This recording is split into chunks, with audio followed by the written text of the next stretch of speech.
We started, I always start, whichever show I do, the space and the play come at the same time.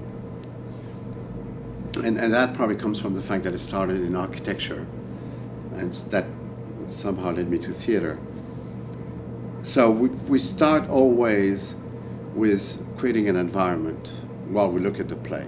And that environment, of course, changes as our approach moves. And then the two get completely... So I don't design a set and then direct in it. I direct the show from the beginning, and then the set comes in to just create that world. So for this one, we wanted to create a pretty big room. I mean, it takes place in a very bourgeois environment.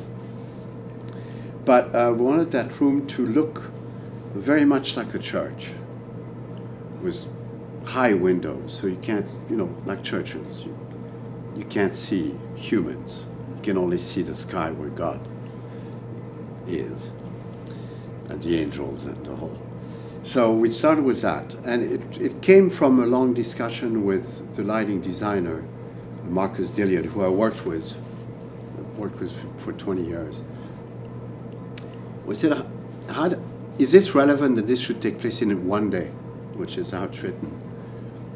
And I said, well, we should look into it. We should see what that means. And he said, well, we could write 1Q. I said, well, what does that mean? He said, well, just like the days, 1Q. It rises and it goes to bed at night. What if we move the light around the room, but without being able to notice that it's moving? And I thought that was just a beautiful idea.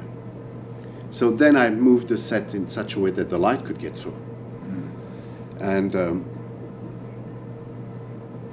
so we wanted an architecture that was quite elegant but simple, very little decoration, just something muscular. And then I started to look at colors, and obviously it's a play about hypocrisy, and a lot of people do it very in a dark way. And I thought, what about if we did it very bright? So hypocrisy is done in a very bright environment. The big lies are just, which is so contemporary. We hear now every day the biggest lies being told on the air, and it's just, and nobody gets it. I thought, that's such a beautiful idea. So we did the set very bright. Interestingly, it's probably the only production I've done in a long time where nothing moves. It's a completely static set. There's one thing that moves, but I'm not going to talk